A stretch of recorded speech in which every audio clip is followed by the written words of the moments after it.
네, 한국에 계신 우리 지성수 목사님, 네, 거리의 신학자십니다. 근데 목사님께서 언제 이걸 다 공부하셨나? 보니까 장종식 교수님과 함께 스터디를 하셨다고 하는데 현실적인, 굉장히 현실적인 어프로치를 우리 지성수 목사님께서 마이크를 이어받아서 해주시도록 하겠습니다. 마이크 켜주시고 말씀해 예. 주시죠. 내가 이제 장 박사가, 장종식 교수가 이제 버밍엄 대학에서 포스트 콜로니얼리즘으로 박사학위를 받았거든요. 예, 근데 사실은 저는 이 포스트 콜로니얼리즘에 대해서 몰랐어요. 몰랐는데 뭐 그런 게 있는지도 뭐저 떡 해먹는 건 줄 알았는데 우리 장 교수님이 이제 그 학위 마치고 호주의 그 UTC에 이제 교수로 왔어요. 그래서 2007년도에 거의 그러니까 5, 6년 됐죠. 그때 저 이제 같이 스터디 하면서 그때 알았어요. 아, 이게 그런 거구나. 그래서 뭐 오늘 아마 처음 듣는 분들도 많이 계실 거예요. 그래서 뭐 당연한 겁니다. 그런데 오늘 설명하기 아주 좋게 됐어요. 포스트 콜로니얼즘이 뭔지 설명하기 딱 좋게 됐습니다. 요즘 윤석열이 하는 거 보세요. 뭐 좀 이상하지 않습니까? 아무리 봐도 이게 뭐냐면 한마디로 내면화된 식민주의입니다. 그 사람 안에 식민주의가 내면화돼 있어요. 그런 모습을 우리가 지금 보고 있잖아요. 자, 그러면 이거 답은 답부터 꺼냈고 좀 이제 위로 올라가서 그럼 이게 처음부터 어떻게 된 거냐? 원래 중세 봉건 시대라고 그러잖아요. 봉건 시대라는 것은 영주 중심이거든요. 왕이 아니라요. 그 당시에는 왕보다 영주가 힘이 셌어요. 봉건 시대는. 그 영화에서 많이 나오잖아요. 그런데 이 봉건 제도에서 길을 못 핀 사람이 뭐냐면 계급적으로 상인들, 이 영주들 밑에 눌려 있는 거죠. 근데 상인들이 돈은 이제 점점 많아지는 거죠. 많아지니까 이 상인들과 사실 말해서 부르주아와 왕하고 결합을 하는 겁니다. 그래가지고 왕권이 극대화되는 거죠. 영주들을 누르고 그게 이제 중세로 넘어가는 거죠. 왕권, 소위 말하는 절대 왕권 시대가 되는 거죠. 그래서 왕이 되고 보니까 뭘 해야 되냐면은 왕을 축으로 해서 모아야 되니까 영주가 아니라 영지 중심이 아니라 국가 중심이 돼야 되는 겁니다. 그래서 소위 네이션 메이킹이 생겨요. 국가 만들기라는 것이 시작이 되는 겁니다. 그때부터. 그전에는 국가라는 개념이 없었어요. 별로.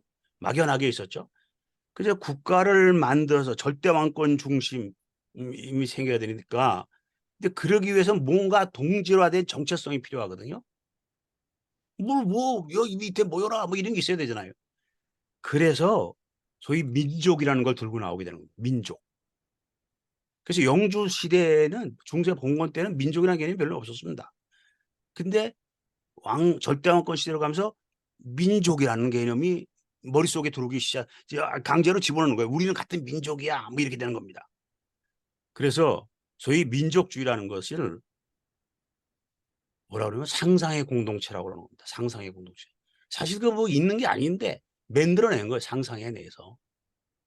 우리 같이 한반도처럼 이렇게 딱 이렇게 갇혀 있는 사람들은 어쩔 수 없는 우리 민족이라는 걸 알잖아요. 그러나 유럽 같은 데 무슨 민족이라는 개념이 있겠어요. 다 일로 저로 왔다 갔다 왔다 하면서 사는데.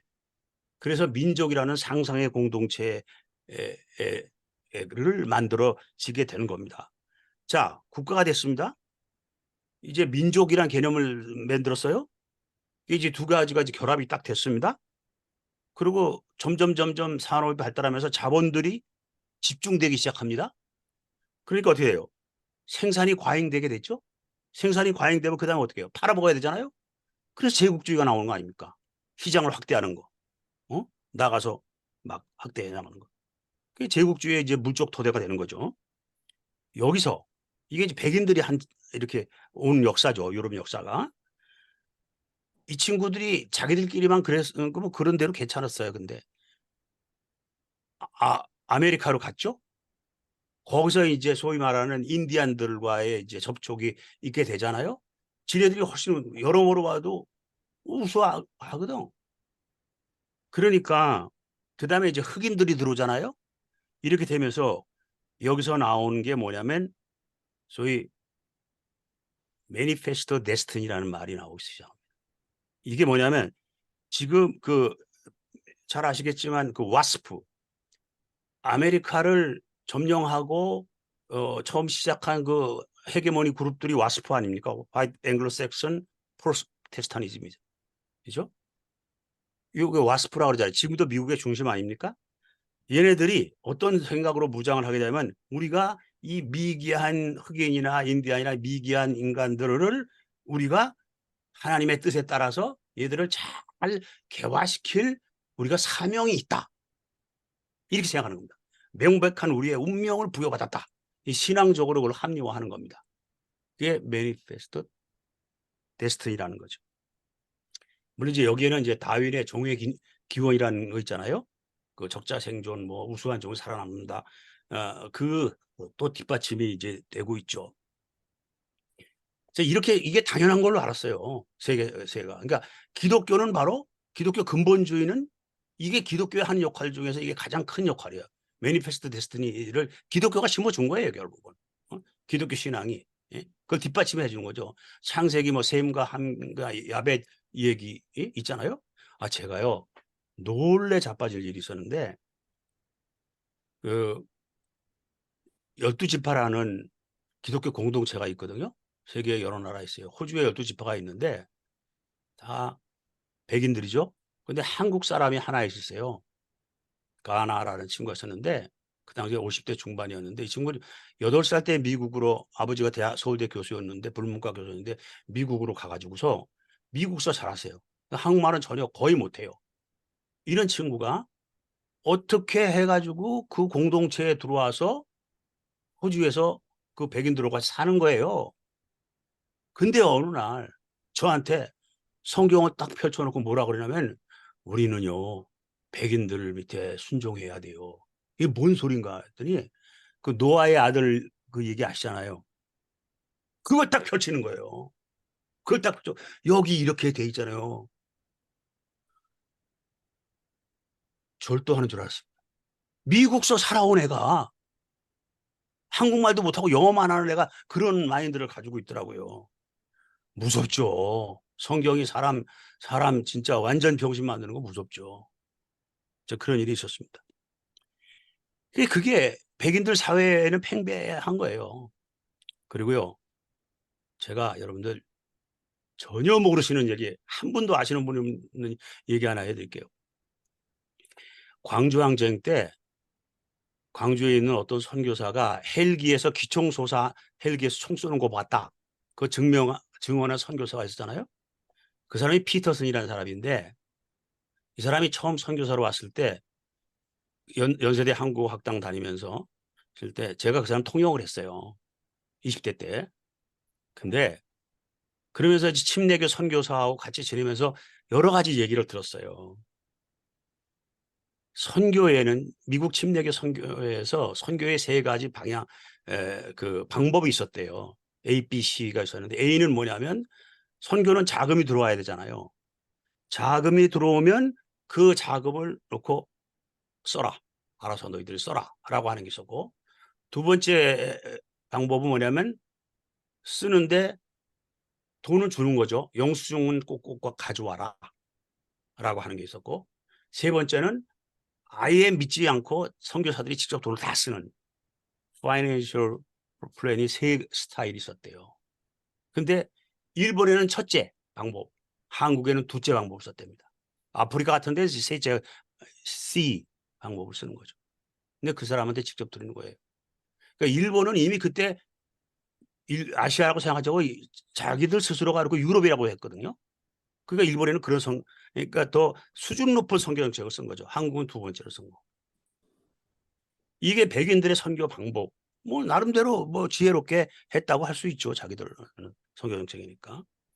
자, 이렇게 내려왔는데 그래서 기독교는 이 콜로니얼리즘과 벗어날 수가 없죠. 기독교 선교 정책이라고 하는 것은. 그래 왔는데 이거를 이제 뒤집어서 생각할 수 있게 만들어준 사람이 바로 에드워드 사이드였죠. 팔레스틴의 학자가.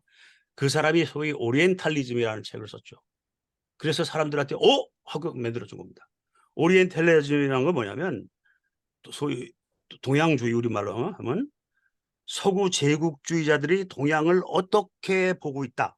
이념적 상상적으로 상상하고 구성하고 창조하려고 하는 아이디어입니다. 그래서 이게 어떻게 된 거냐면요. 얘네들이 이제 식민지를 쫙 퍼뜨리잖아요. 그 식민지에 있는 관료들이 그 행정가들, 군인들, 선교사들 이런 애들이 이제 보고서를 올리지 않겠어요? 쭉 문서 보면 그거에 근거해서 책상에 앉아서 만든 게 오리엔탈리즘이에요. 요렇게 통치를 해야 된다라고 하는 겁니다. 오리엔탈리즘. 그러니까 백인들에게는 오리엔탈리즘이 쫙 있는 거예요. 서구인들에게. 그거를 이 에드워드 사이드가 쫙 체계적으로 이제 이론적으로 정리를 했죠. 그래서 이제는 그러나 정치적으로 이제 식민지 없습니다. 1965년도에 알제리가 비참한 프랑스와의 그 격전을 치르고 학대를 받고 마지막으로 독립을 했죠. 마지막 독립은 알제리입니다. 그래서 이제는 더 이상의 지구상의 정치적 식민지는 없습니다. 그러나 아직도 문화적 식민지는 있지요. 근데 그 문화적 식민지를 대표적으로 만든 게 뭡니까? 헐리우드 영화 아닙니까? 그죠? 헐리우드 영화가 한 게 그거 아니에요? 디즈니랜드가 아이들 때부터 그걸 심어주는 역할을 했잖아요. 자, 그래서 항상 보면은 무슨 세세미 스트리트 그런 거 다 보면은 다 세계 각국 애들 다 나오는데 항상 우수하고 뭔가 거기서 아주 멋있게 만드는 건 아주 백인의 이제 이런 게 세세미 스트리트 같은 그런 얘기였잖아요. 그런데 최근에 혁명이 일어났잖아요. 뭔지 아세요? 인어공주 얘기하시죠? 흑인 인어공주. 흑인 인어공주를 등장시켰잖아요. 디즈니랜드에서. 난리가 났죠. 거기에 대해서 막 비판하고 그러나 돈은 벌었어요. 그걸로 오히려 막 굉장히 논란을 일으켰지만 돈은 벌었어요. 자본주의의 신은 하나님이거든요. 자본주의의 신은 돈이거든요. 예?